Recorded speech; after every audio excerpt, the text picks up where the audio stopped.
Olá, hoje, que é domingo, estou aqui para falar de dorama. O nome do dorama é o Romance do Tigre com a Rosa e a Rosa, ou The Romance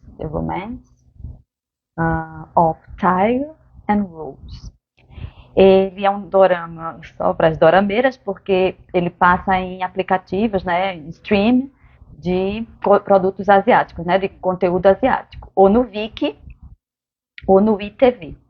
Então, só quem tiver a fim de pagar por esses streams de conteúdo asiático é que tem condição de assistir.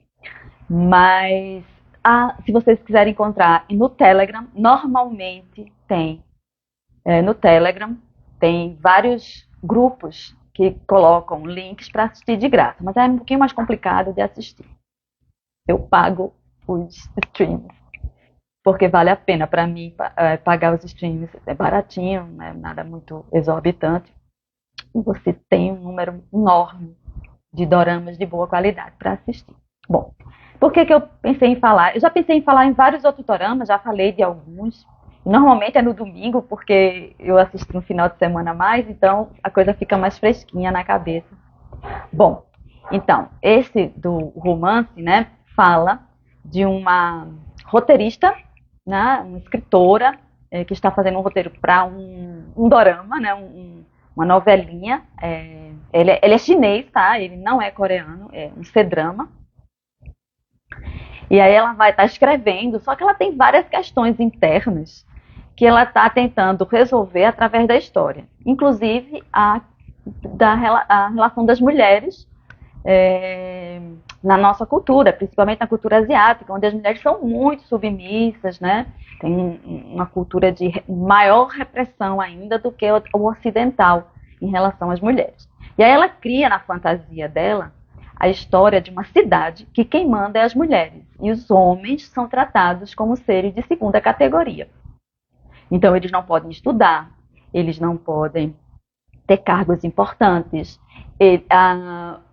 O nome, é engraçado, o nome de família que passa é o nome da mulher e não do homem, porque até aqui na cultura é assim, né? O nome que passa é o nome do homem, não da mulher.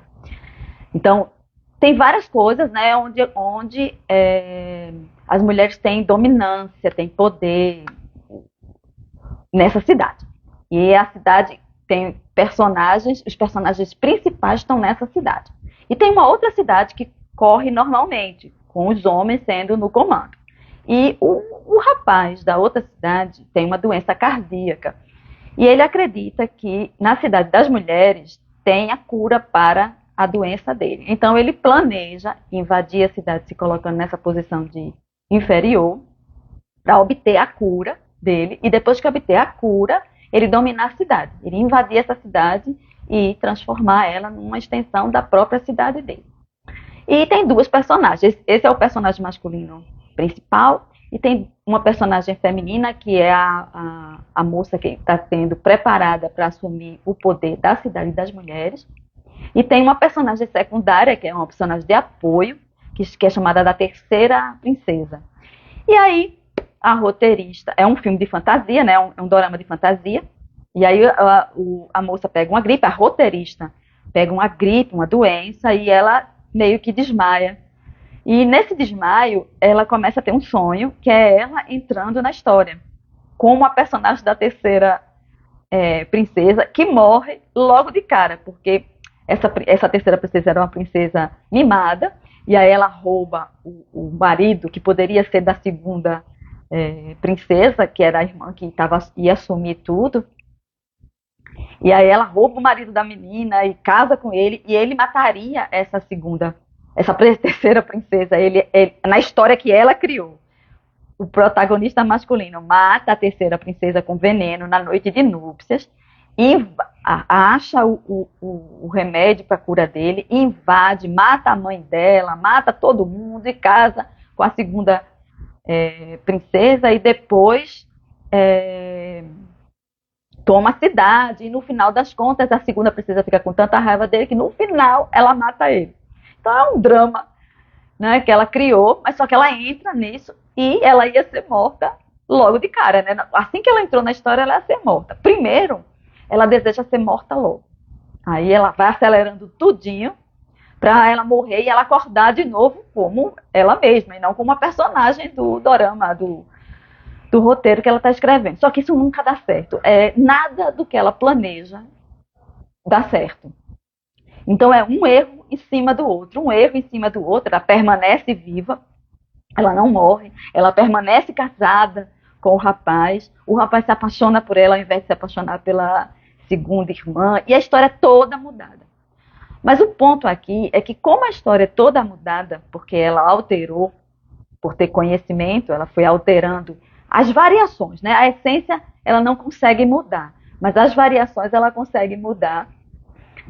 Ela percebe que não foi muito justa com os homens, né? Na história dela. Que os homens são pessoas e quando são colocados na posição de fragilidade, como as mulheres foram, eles mudam o comportamento e tudo, né? E ela começa a perceber que foi muito injusta em separar tão fortemente, né?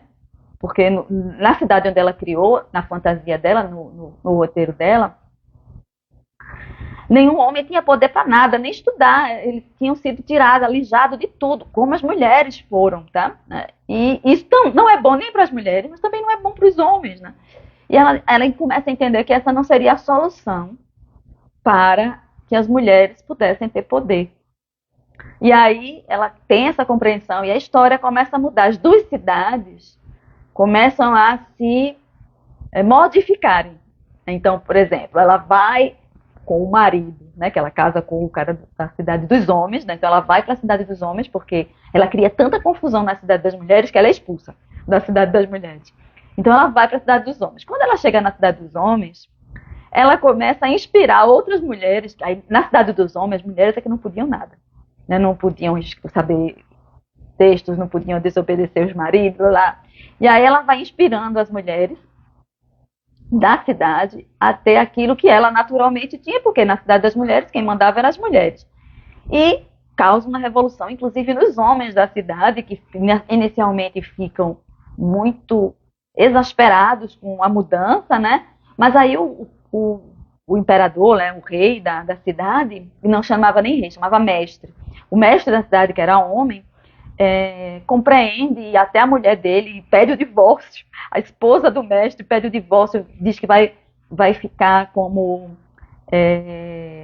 chefe da guarda e tudo. E aí ele percebe que aquela combinação entre poderes similares, vamos dizer assim, era melhor do que só os homens tendo poder. E na cidade das mulheres também aconteceu isso, das mulheres compreenderem que compartilhar o poder era melhor do que rebaixar um ser humano. E foi isso que eu achei interessante, a compreensão geral que eu tive, né, do filme, foi que o equilíbrio é melhor, né? A justiça não é um pendendo mais do que o outro, é um certo equilíbrio. Então, poder para os homens e para as mulheres, né? A livre escolha e a livre percepção de cada um. Tem homens que querem ser donos de casa e podem ser donos de casa. Tem mulheres que querem ser donos de casa e podem ser donas de casa. Tem homens que são mais ambiciosos e querem ser chefes de alguma coisa. Tem mulheres que são mais ambiciosas e querem ser chefes de alguma coisa, né? E devem ter esse direito, né? E não deveria ser por gênero. Por enquanto, a gente ainda faz muito isso por gênero, né? Mulheres são de um jeito, homens são de outro, por enquanto. Mas eu acho que a gente está indo para um caminho dessa igualdade, vamos dizer assim, igualdade de direitos, não é igualdade de ser, porque ninguém é igual a ninguém, mas é igualdade de direitos. Então, se uma mulher desejar ser chefe de uma guarda, ela pode ser, desde que ela tenha talento para isso. Né? Não tem a ver com se ela é mulher ou se ela é homem, e sim com as habilidades que ela tem. E homens também. Homens podem ser costureiros, babás de crianças, né? que é uma profissão, domésticos, né? São profissões mais por mulheres, né? Profissões que a gente acha que é de mulher, vamos dizer assim, podem ser feitas por homens também, desde que eles tenham habilidade e vontade para aprender a fazer ou desenvolver a habilidade que têm. E esse dorama me fez pensar nisso, me fez lembrar disso, do meio do caminho para diante, embora eu tenha ficado muito aperreado com a personagem principal, que só fazia uma cagada em cima de cagada, mas as cagadas dela foi boa, porque aí foi a gente vai entender, né? Às vezes a gente pensa que a gente cometendo erro só está sendo incompetente em existir, né? E isso também veio forte para mim quando eu estava assistindo, a raiva de uma pessoa incompetente, né? Mas a incompetência dela, os erros dela, foram criando oportunidades para outros tipos de aprendizado dela própria e em relação à história dela. E aí, no final, olha, aqui eu vou fazer um spoiler, quem quiser assistir e não gostar de spoiler, pare de assistir agora. Ela chega ao fim da história que ela tinha escrito, o rapaz faz ela chegar, né? Ela conta para o rapaz que ela é uma roteirista que entrou na personagem e ele acredita nela. E aí ele faz ela chegar no final da história que ela estava querendo evitar, porque já estava apaixonada por ele, não queria, e a parte do romance, né? Não queria se separar dele. Mas ele disse que é o melhor, que essa separação ia ser boa e que ela devia voltar para o mundo dela. Então ele faz ela chegar até o fim, ela volta, acorda na cama dela, e aí ela muda a história, né? Ela escreve outra história, no qual, inclusive, o personagem deles dois terminam juntos, né? Até. E aí ela descobre que o ator que ia fazer o personagem principal do filme ficou com as memórias do personagem. Aí é licença poética, né? E aí ela pode recomeçar no mundo dela com o ator, né? Que se lembrava vagamente. Ele diz assim no final, minha mente está sendo inundada de memórias que não são minhas, né? Era a do personagem. No momento em que ela veio para o mundo dela, ela trouxe a memória e implantou, vamos dizer assim, a memória desse personagem no ator. E aí terminam juntos, quer dizer, tanto na história, eles terminam juntos, na história que ela estava escrevendo, quanto na realidade do dorama. Bom, o que eu achei mais legal foi isso no dorama, né? É implantar na gente essa ideia de o que a gente tem que igualar são os direitos. Né? Os direitos de existir da maneira como cada um acredita que é melhor para si.